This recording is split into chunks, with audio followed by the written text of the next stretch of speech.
e eu fazemos 2 boletins sábado, domingo, finais de semana, até por conta da intensidade das notícias. Mas de segunda a sexta, 4 boletins interagindo com você que nos acompanha em Santo André, São Bernardo, São Caetano, Diadema, Mauá, Ribeirão Pires e Rio Grande da Serra, atualizando as principais informações, prestando serviços, utilidade pública. É a melhor forma de combater a pandemia do coronavírus, é a informação correta, é o isolamento social, e por isso a gente busca otimizar da melhor forma possível este espaço virtual, olho no olho em tempo real, com você que nos acompanha. 25 de abril de 2020, já iniciando a noite aí deste sábado, Carlos Carvalho e eu vamos, no segundo momento, atualizar as informações, o balanço dos números no Brasil, no estado de São Paulo, aqui no ABC. E por falar no Carlos Carvalho, o nosso estúdio avançado aqui de São Bernardo chama agora o estúdio avançado de Diadema. Boa noite, Carlos.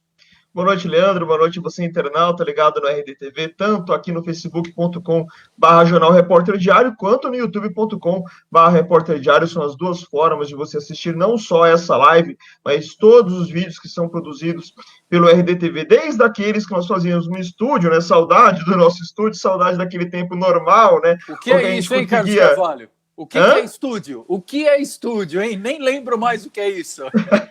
É verdade. E agora, nesses tempos de pandemia, cada um na sua casa, todo mundo da nossa equipe, fazendo aquilo que todo mundo deve fazer, que é, se possível, ficar em casa, lavar as mãos com frequência, usar álcool gel para a higienização das maçanetas, de celulares, objetos que a gente fica pegando o dia inteiro aí em casa. Então é bom sempre dar aquela higienizada e só saindo quando tiver necessidade e quando sair usando máscara. Sempre essas dicas simples que a gente vai ter que se acostumar a fazer no próximo período e que algumas delas, claro, vão ficar para o pós-pandemia. Então, tudo isso tem que ser lembrado diariamente pela gente aqui no RDTV e isso que nós fazemos. Lembrando que a sua participação é muito importante aqui na nossa live a partir da caixa de comentários da caixa de comentários do Facebook ou do YouTube, mandando perguntas, mandando opiniões sobre os assuntos do dia e falando muito sobre saúde, né, Leandro?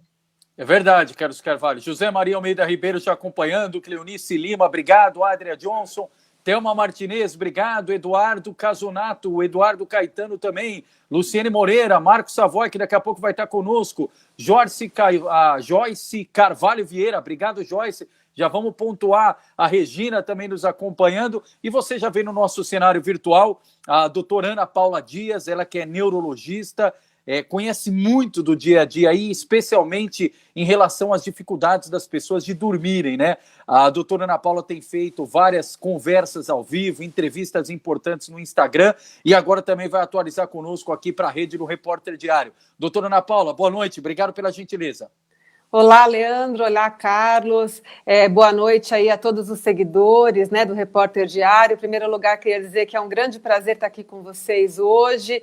Obrigada pelo convite. Vocês que têm feito aí um trabalho belíssimo de orientação, né, acho que trazer informações para a população. Eu tenho acompanhado de perto o trabalho de vocês. Eu acho que é isso que a gente precisa hoje em dia. Muito obrigada. Legal. E para começar, doutora Ana Paula, a gente tem repercutido os vários aspectos, né? Como fazer atividade física em casa. Pegamos aí vários instrutores, profissionais recomendando aulas virtuais. Entrevistamos cardiologista, pneumologista, mas tem muita gente, Leandro, estou com dificuldade para dormir. Antes eu não tinha, ou eu tinha, agora piorou. A quarentena me desregulou tudo. Eu estou com dificuldade para encontrar uma rotina de dormir. Qual que é a principal dica, doutora Ana Paula, para lidar com a dificuldade de dormir num tempo que o que mais a gente tem dificuldade é encontrar uma rotina? É legal, bem pertinente essa tua pergunta, Leandro, porque inclusive tem sido uma constante aí de a grande maioria dos meus pacientes, as pessoas que eu conheço e até as entrevistas que eu tenho dado. Porque é o seguinte, essa questão do isolamento social mudou toda a nossa rotina, né? Então, crianças em casa, a gente não sai mais para trabalhar, muita gente aí fazendo home office, né? E o que tem acontecido, Leandro? Muitas pessoas têm relaxado a questão do seu hábito de sono, do seu horário de sono. Então, ninguém está se preocupando muito aí com o horário que vai deitar, com o horário que levanta da cama, tira cochilos ao longo do dia. Então, eu estou assistindo televisão, eu estou assistindo uma live, eu estou assistindo um seriado, em uma série, então eu vou cochilando ao longo do dia. E, obviamente, que isso prejudica prejudica o teu sono à noite, né? Além disso, a gente tem a questão do excesso de uso de internet, né? As pessoas mais tempo em casa, naturalmente têm ficado mais tempo em redes sociais e muitas vezes vão para a cama, né? Com o celular, com o tablet e tal, ficam lá teclando, e isso, claro, gera uma agitação, gera uma situação aí mental que não favorece o sono tranquilo, né? Ou se você dorme com o sono todo ali atrapalhado, todo picado. Então, assim, é muito importante que a gente tente manter, apesar da questão do isolamento, que é super importante, como vocês mesmos disseram, né? Acho que para o enfrentamento dessa pandemia, ficar em casa é mais do que necessário, e cada um tem que fazer, sim, a sua parte, né? Mas, apesar dessa situação de ficar em casa, a gente tem que tentar manter alguma rotina, né? Horário de acordar, procurar manter aí os horários das alimentações, né, do horário de almoço, horário da janta, controlar a alimentação, porque também gente que está comendo demais à noite, obviamente não vai ter um sono tão reparador, né, tão tranquilo. Uma outra coisa que acaba interferindo também no sono, Leandro, você também já deve ter ouvido falar, muitas pessoas têm feito abuso de álcool, né? E, infelizmente, o abuso de álcool, as pessoas que bebiam só eventualmente, esporadicamente, elas têm ingerido mais álcool, e isso atrapalha diretamente a qualidade do teu sono, né? Então, são essas as principais questões e são as principais dicas que a gente dá para os pacientes não começarem a ter aí um problema maior nessa fase. Carlos Carvalho. Boa noite, doutora Ana Paula, bem-vinda aqui ao RDTV. Boa noite. Acho que eu também percebo, pelo menos no meu dia a dia, eu já venho percebendo isso e venho percebendo isso de dia a dia de outras pessoas com quem eu venho conversando virtualmente. Porque antigamente, quando nós estávamos na normalidade, você cansava fisicamente muito durante o dia, né? Ficava muito agitado, trabalhando para cá, indo para ali, indo para acolá, e você chegava em casa, tomava um banho e deitava na cama e simplesmente apagava, né? Como a gente gosta de dizer, e levantava no outro dia normalmente. Hoje em dia, a gente está em casa, a gente cansa menos. Mesmo no nosso caso, por exemplo, Leandro e eu, que temos aí uma rotina de trabalho, mas que cansa mentalmente, mas fisicamente a gente está bem, a gente está tranquilo. O que a gente pode tentar fazer em casa para tentar ajudar a ter essa rotina de ter no final do dia aquele cansaço suficiente para chegar na cama e conseguir dormir direito? Legal, muito bacana também sua pergunta, Carlos, porque é exatamente isso, né? Se eu tenho uma rotina de sair de casa e muitas vezes enfrentar aí trânsito, seja no carro, no transporte público, eu tenho uma movimentação no meu corpo que, obviamente, gera um cansaço no final do dia, né? A questão da interação com outras pessoas, sobe e desce escada, enfim. Então, agora que a gente está mais em casa, é fundamental que a gente faça algum tipo de exercício físico, como vocês mesmos já disseram que trouxeram profissionais, né? Eu tenho acompanhado também essas questões. É muito importante que a gente se movimente o nosso corpo para tentar equilibrar o fato da gente estar mais tempo dentro de casa, né? Então, fazer atividade física, movimentar o corpo assim, atividade física sempre foi fundamental, sempre foi importante para a prevenção de várias doenças e qualidade de vida e liberação de endorfina e neurotransmissores e tal. Porém, nesta fase agora do confinamento, talvez ela tenha uma importância muito maior, tá? Porque a atividade física nessa fase, ela vai realmente nos ajudar a ter essa sensação de cansaço que é tão importante para o relaxamento noturno. Além disso, atividades de relaxamento, como, por exemplo, a prática da yoga ou da meditação, né? Ou uma atividade, aí, um exercício de respiração. Existem hoje em dia várias técnicas, o mindfulness, né? Ou até aplicativos de meditação muito simples que você baixa no celular e você usa com fone de ouvido, e você consegue, na respiração, também atingir um nível de relaxamento que vai te ajudar no sono. A Joyce está fazendo aqui o questionamento, doutora Ana Paula, exatamente que eu ia fazer sobre os idosos, mas ela é ainda mais específica. Doutora Ana, boa noite. quais cuidados precisamos ter com um idoso com Alzheimer em relação ao Covid? E aí já fica a pergunta também extensiva, qual o cuidado que os idosos devem ter, principalmente com a saúde mental, neste tempo de pandemia? Legal, legal. Obrigada, Joyce, pela sua pergunta.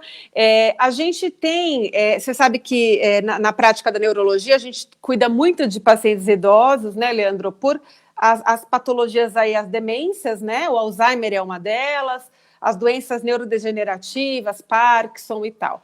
Em relação às demências, aí a gente já fala também do Alzheimer, a gente sabe que é um pessoal, é um paciente que está em grupo de risco, né? Ele está em grupo de risco duplamente. Primeiro, por ser idoso, e segundo, por ter uma doença neurodegenerativa, seja ela o Alzheimer, uma outra demência ou o próprio Parkinson, tá? Esse idoso, gente, assim, é muito importante que ele não saia de casa de jeito nenhum, principalmente nessa fase do isolamento social super necessário para o controle da nossa epidemia, né? Também é muito importante que as pessoas não visitem esses idosos, né? Óbvio que a gente não vai abandonar o idoso e tudo aquilo que ele precisa em termos de cuidado ele vai ter que ter, porém, a preferência que a gente dá é para as pessoas que já convivem naquela casa, né? E, de preferência, pessoas que não tenham que sair e voltar toda hora.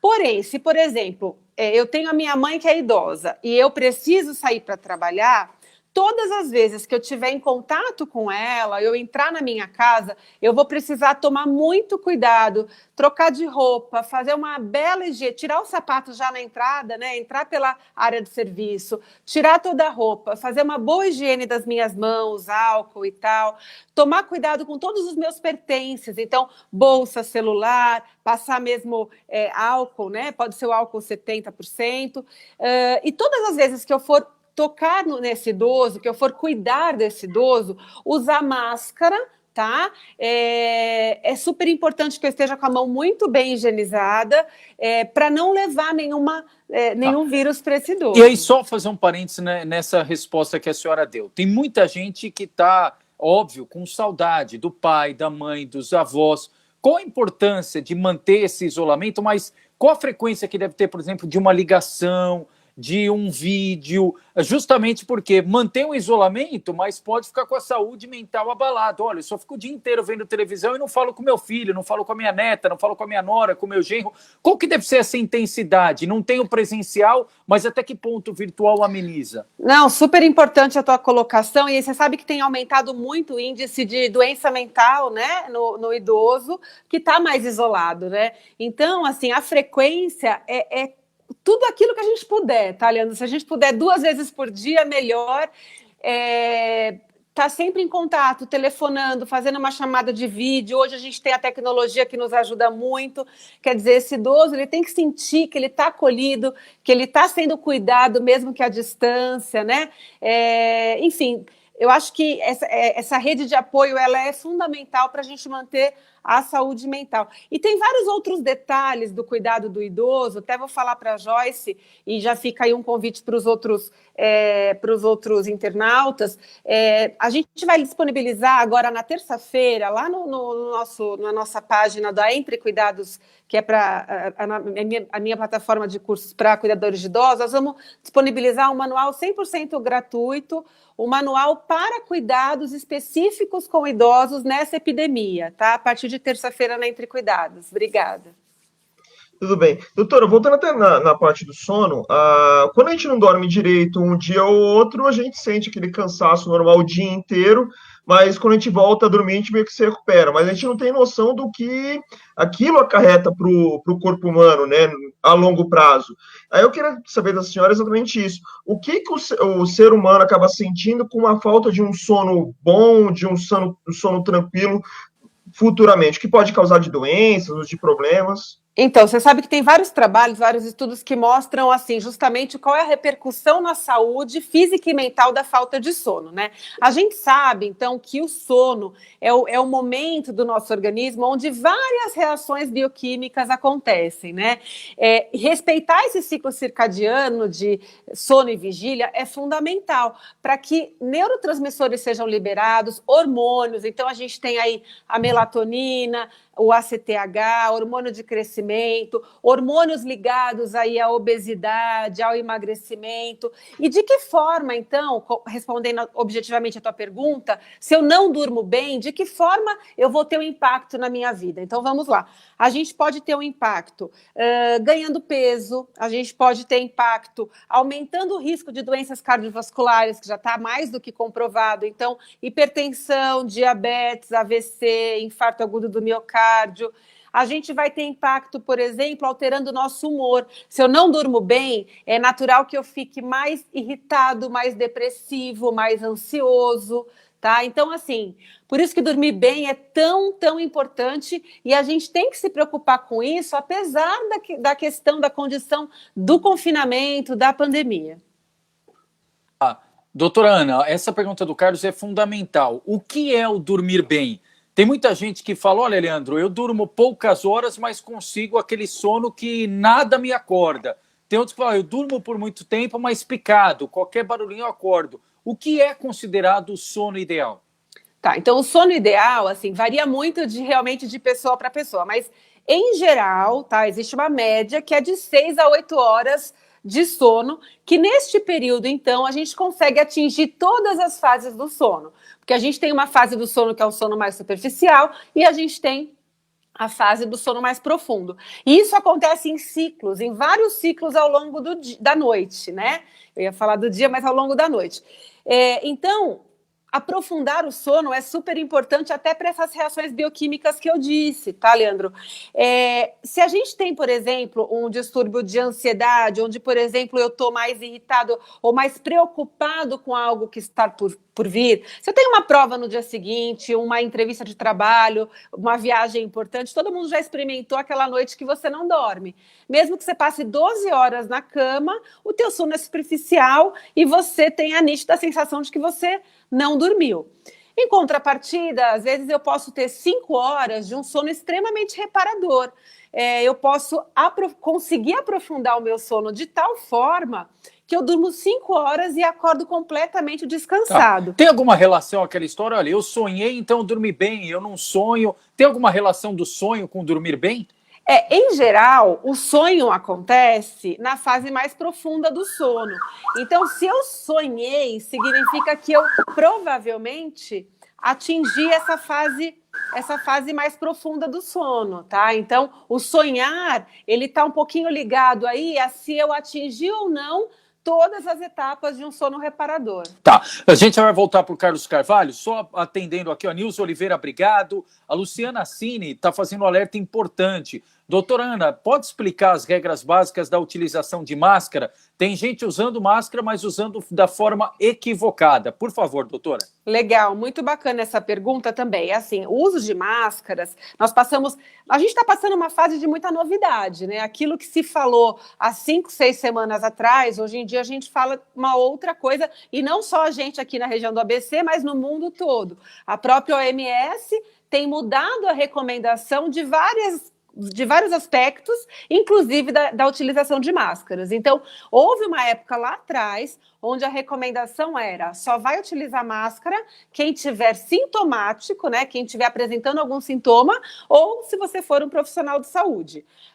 Depois de um tempo, mudou-se essa recomendação e a recomendação que está vigente nesse momento é: todas as pessoas que forem sair de casa devem utilizar máscaras, tá? Foi uma recomendação da Organização Mundial de Saúde, acolhida aí pelo Ministério da Saúde, os governos estaduais, municipais. Inclusive, a gente sabe que alguns municípios e alguns estados fizeram leis obrigando as pessoas a utilizar máscara, né? Aqui na região do ABC, infelizmente, Leandro, a gente ainda sai na rua, eu saio para ir para o hospital e tal, e a gente ainda observa poucas pessoas usando máscara, né? E, na verdade, a recomendação atual é: todas as vezes que você for sair de casa, utilize máscara. Aí a próxima pergunta é: qual máscara que eu devo utilizar? a máscara de tecido, a máscara de pano, a menos que você seja profissional de saúde, tá? A máscara de tecido ou de pano, a gente sabe que tem várias formas de se fazer, tem várias receitinhas aí na internet, o próprio site do Ministério da Saúde disponibiliza uma receita bem fácil, uma forma de fazer. E por que eu utilizo uma máscara, então, que não foi testada pelo Inmetro, nada disso? Porque a máscara de tecido, ela serve para quê? Para que eu não transmita um possível vírus que eu possua, porque eu posso ser um portador assintomático, porque os estudos mostraram que uma grande porcentagem das pessoas que transmitem os vírus não tem sintomas. Tá? Então, eu posso, ou você, nós temos a nossa imunidade em dia, tá tudo ok com o nosso sistema imune, e nós temos o vírus. E aí, de repente, a gente vai conversar com outra pessoa, a gente pode estar transmitindo esse vírus. Então, o vírus é para evitar a propagação, a máscara é para evitar a propagação. E a máscara cirúrgica deveria ser reservada, então, para os profissionais, já que elas estão em falta.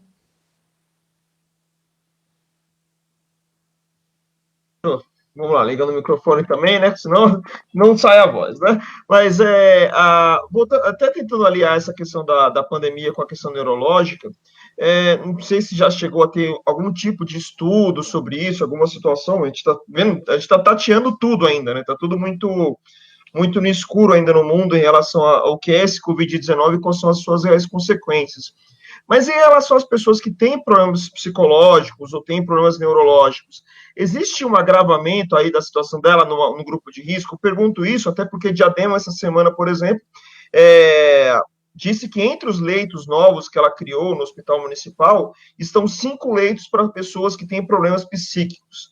Aí eu gostaria de saber o que seriam os motivos para ter esse tipo de leito separado para esse tipo de pessoa, e se essa pessoa corre um risco ainda maior no meio dessa pandemia. Você sabe, Carlos, que os pacientes com quadros psiquiátricos prévios, né? Até ontem eu fiz uma live super interessante no meu Instagram com uma psiquiatra excelente, que é a Camila Magalhães, da USP, e até assim, existe um cuidado hoje em dia muito grande da própria OMS com a saúde mental das pessoas durante a pandemia. Então, isso é um assunto que está super em pauta. Por quê? Porque está ocorrendo, Carlos, um adoecimento muito maior das pessoas do ponto de vista mental. Tanto as pessoas que já possuíam alguma doença, seja aí abuso de álcool e drogas, seja uma depressão grave, um transtorno de ansiedade severo, uma esquizofrenia, enfim. As pessoas já possuíam essa doença ou pessoas que vão começar a desenvolver pela situação que a gente está vivendo, né? Está trancado dentro de casa, não tem perspectiva, tem a questão econômica que acaba deixando todo mundo aí apreensivo, né? Então, realmente, Carlos, existe uma preocupação e uma perspectiva de que se aumente muito o número de doenças psiquiátricas e mentais. Então, imagino que seja por isso esse cuidado maior aí do município de Diadema, tá? Em relação à tua outra pergunta, que é no âmbito das doenças neurológicas, né? Então, vamos falar quais são as doenças neurológicas, pelo que você me perguntou, que aumentam o risco, né? Que o paciente estaria aí num grupo de risco. Então, todos os idosos, né?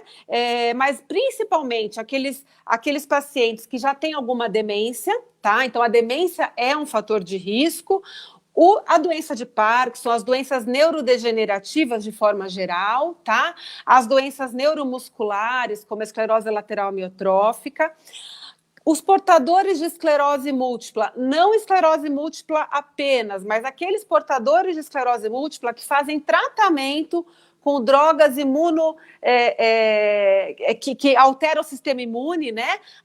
Os anticorpos monoclonais, enfim. Algumas medicações específicas para quem trata esclerose múltipla também deixam o paciente em grupo de risco. Nós temos doenças neurológicas, por exemplo, AVCs graves, né? Então, derrame, o acidente vascular cerebral severo, que deixa o paciente na cama, acamado, sequelado. Esse paciente acamado também é maior grupo de risco.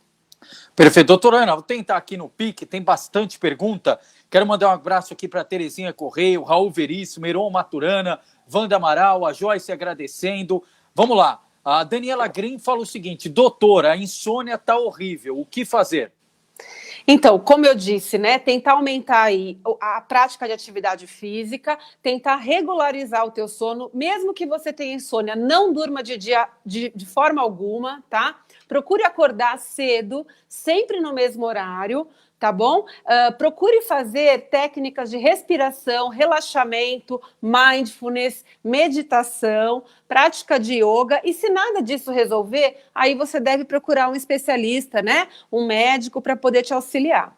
Perfeito. Leandro, Pois só para aproveitar, a prática de meditação, a prática de yoga seria uma espécie de treinamento para o cérebro para mais tarde? Seria uma forma de, como a gente tem um aquecimento muitas vezes físico e o aquecimento vocal, por exemplo, tem o desaquecimento vocal e o desaquecimento físico, seria um desaquecimento do cérebro para a gente conseguir manter ele limpo, entre aspas, para poder dormir depois? Seria mais ou menos isso? Perfeito, Carlos, é exatamente isso, né? Na verdade, a meditação e a yoga é a hora que a gente vai baixando o giro, né? Nós temos as nossas conexões nervosas, neurais e muitas sinapses, né? Muitos estímulos. Então, a gente está pensando aqui, já é chamado ali e tal, múltiplos papéis, múltiplas tarefas. E, na verdade, a hora que a gente medita ou que a gente pratica o yoga, a gente consegue murchar tudo isso, né? Centrar numa coisa só, olhar um pouquinho aí para dentro de si, para suas próprias necessidades, e a gente consegue ir desacelerando. E sem dúvida nenhuma que isso é um aquecimento para um sono bacana e reparador. Perfeito. Ademar também nos acompanha, Ademar Amaral, obrigado. Essa era a pergunta também, doutora, de Elizabeth Abrantes. Doutora, quanto tempo antes de dormir eu preciso desligar a internet, a televisão também atrapalha? Quanto tempo eu preciso me preparar, o desligar do desligar? Tá, então a gente tem uma regrinha, assim, de uma forma bem fácil, tá? Que eu costumo ensinar para os pacientes, que é o seguinte, é a regra 3-2-1.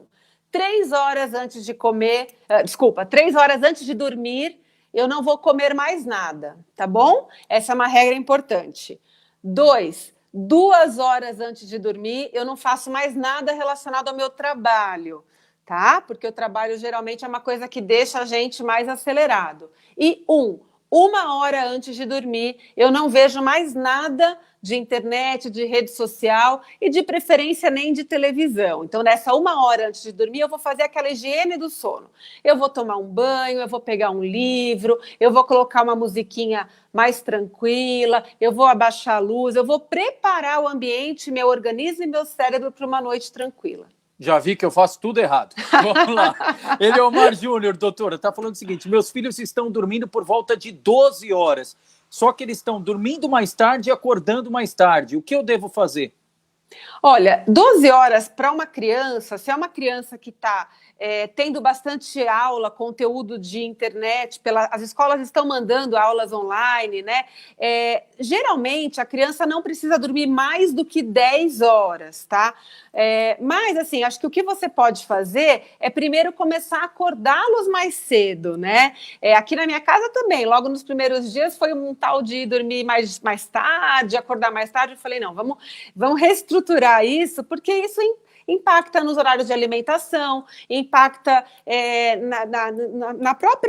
no próprio desempenho aí da escola, porque as crianças estão tendo aula. Então, de preferência, comece a acordá-los mais cedo, não precisa ser nada radical, mas assim, dia após dia, vai acordando eles meia hora mais cedo, tá? E tentar colocá-los, claro, para dormir mais cedo. Cuidado, pessoal, que as crianças estão usando muita internet, muitos aplicativos o tempo inteiro, e isso gera, além da questão aí do risco que tem, a questão visual, a questão mesmo de estar vendo conteúdo impróprio. Além disso, tem a questão de estar muito estimulada. Então, geralmente é uma criança que não consegue desacelerar. É mais ou menos como o adulto quando tem 1 milhão de coisas de trabalho para resolver. Perfeito. Charlie Cury falando, boa noite. Nem todo idoso é dependente. O idoso ainda pode sobreviver se cuidando. Perfeito. A Valquíria Blanco perguntando, doutora, para repetir, por favor, onde pega a cartilha.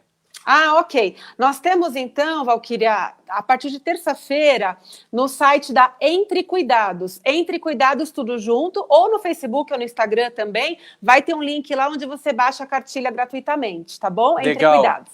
Nair Rocha, obrigado. Zenaide Alves, Eunice Teodoro também, obrigado. A Socorro está perguntando, interessante. Ela falou, por que se um dia a pessoa resolve dormir um pouco mais, dá dor de cabeça? Então, justamente por isso, dormir um pouco mais pode tanto dar dor de cabeça, como alterar o teu humor, como alterar as tuas funções intestinais, enfim, pode alterar um monte de coisa, a tua pressão, se você é um hipertenso, se você toma medicação, porque, na verdade, pessoal, o sono, ele tem que ser aquela quantidade certinha. Se for ou muito menos ou muito mais, também pode ser prejudicial. Vocês lembram que eu falei da coisa do ciclo circadiano? O tempo que a gente tem que permanecer acordado é super importante também, assim como o tempo que eu tenho que estar dormindo, porque existe uma natureza dos hormônios que precisa ser respeitada. Se eu extrapolo isso, eu vou ter prejuízo. E ela pergunta se olhar muito no celular tem relação com dor de cabeça. Ah, com toda certeza. Isso aí tem um monte de estudo que mostra a questão da tela do computador, do celular, do tablet, tá? Vai prejudicar, sim, vai induzir dor de cabeça, problemas oculares também, com toda certeza. Vai lá, Carlos. Eu posso falar por mim, porque de tanto olhar no computador, de tanto ficar o dia inteiro, eu tive que mudar o meu óculos. Hoje eu tenho um óculos com lente fotocromática, então, por exemplo, incidência de luz para mim é sempre um grande problema. Então, eu acabei vivendo essa consequência, né? Pelo trabalho e pela vida que eu tenho. Eu lembro que na época que eu fazia curso de técnico em informática, cheguei a fazer nessa área, e aí o professor avisava. Olha, uma grande dica para vocês, que é melhor do que qualquer programa. Olha para o computador, faça o que tiver que fazer, mas a cada 5 minutos, pelo menos, olha para qualquer outro lugar.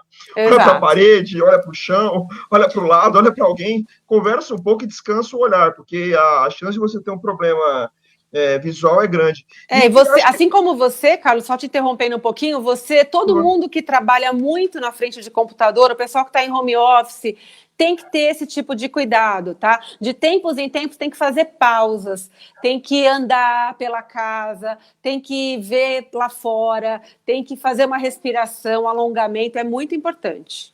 Até porque o corpo, ele é uma máquina, né? Então, você tem que utilizar essa máquina de direito, É igual um carro. Se você não sabe utilizar o carro direito, você acaba quebrando o câmbio ou quebrando o motor, o carro vai para o espaço. É a mesma coisa em relação ao corpo. Se você não cuidar bem dessa máquina, dando ali o combustível, às vezes tirando, deixando ele descansando, acaba em algum momento vai dar um PT que você não vai conseguir se recuperar, né, doutor? Perfeito, exato. E aí não tem seguro, né? Aí não tem seguro. O carro a gente paga o seguro, né? Exatamente. O seguro do nosso corpo são as doenças que geralmente custam muito caro, né? Cobram muito caro. O preço é muito alto, então não vale a pena arriscar.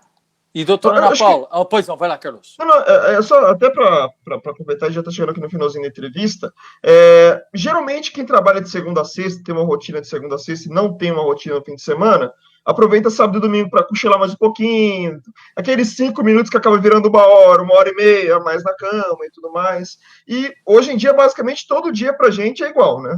A gente apesar de a gente tentar criar rotinas diferentes, o dia é exatamente o mesmo. A dica seria tentar no final de semana, no sábado e domingo, de fazer uma rotina completamente diferente, tentar fazer uma mudança para ver se a gente meio que entra numa, entre aspas, normalidade, como a gente tinha antes.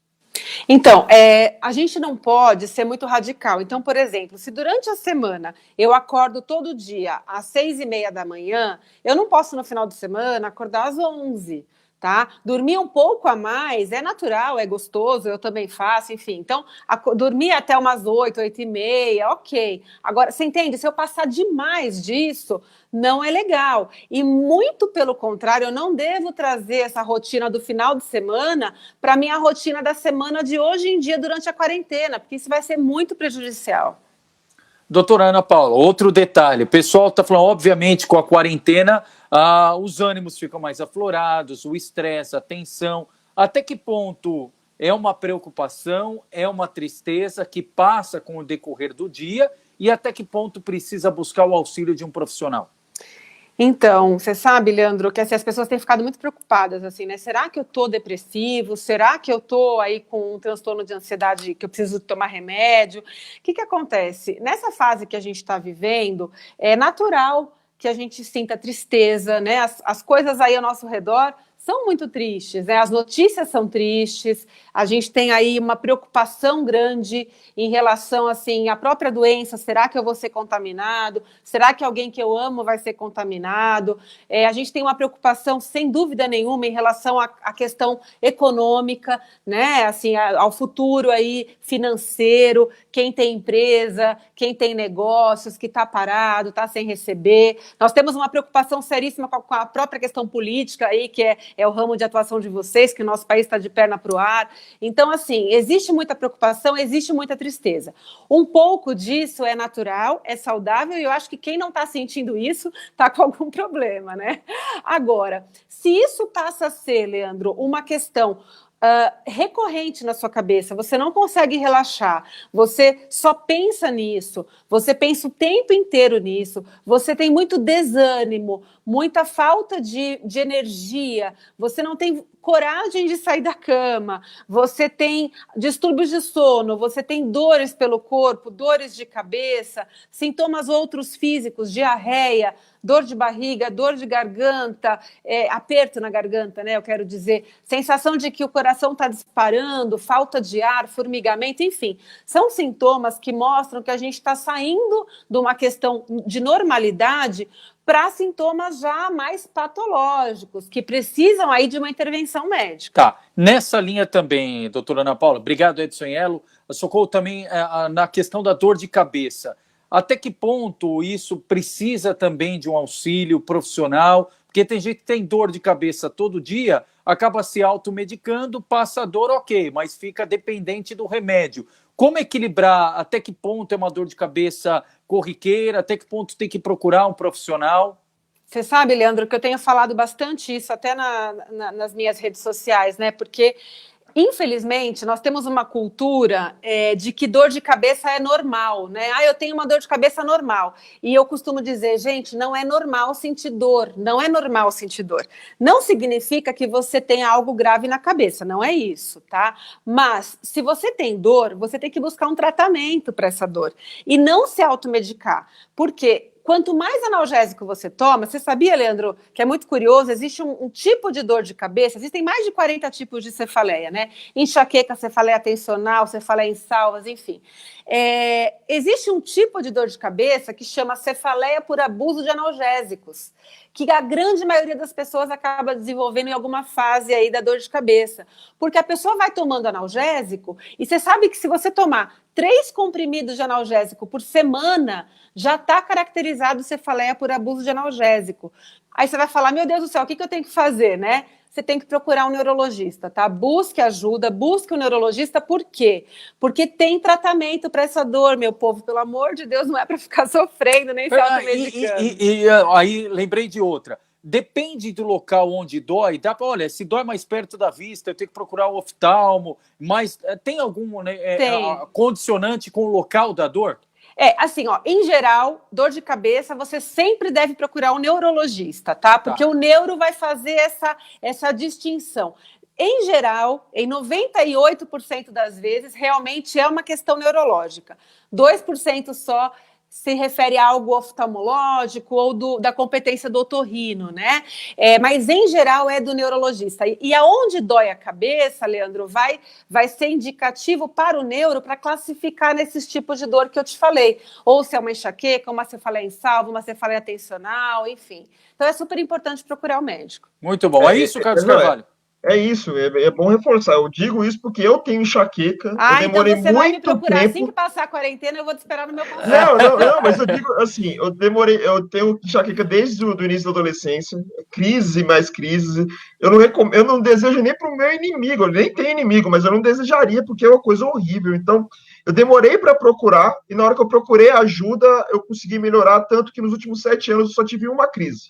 Que maravilha. Então você está super bem medicado já, ótimo. Então ótimo. eu estou super tranquilo, estou tomando os meus cuidados, então dar essa dica para todo mundo. Sim, tem qualquer dor de cabeça, passou de um limite, procura médico, pelo amor de Deus. Perfeito, show. E outra coisa, voltar na parte do pessoal que estava perguntando desacelerar e tudo mais, acho que assim, tenta procurar alguma coisa, às vezes comum do seu dia a dia, para tentar dar uma baixada. Eu, por exemplo, adoro escutar música. Música, para mim, relaxa. Então, chega à noite, eu acabo o trabalho, a primeira coisa que eu faço, eu já tenho uma playlist montada com música de MPB e tudo mais, as coisas que eu mais gosto, e já deixo ali pronta. Porque Eu aí eu já fiz vou isso dormindo com também, ela. Carlos Carvalho. Sabe o que eu faço, doutora Ana Paula? Oi. Eu ponho lá aquele dia que é mais agitado, eu entro no Google, aliás, no YouTube, coloco lá músicas para dormir. Aí tem aquelas lá que tem música com água, Perfeito! O sono vem rapidinho, viu, Ó, pessoal? Leandro e Carlos, vocês estão super certos, porque principalmente vocês que lidam com tela, com computador o tempo inteiro, celular, né? E notícias o tempo inteiro, coisas muito, muito graves, muito sérias. Então, vocês estão super no caminho certo, E senão a gente sonha com o coronavírus. Pelo amor de Deus.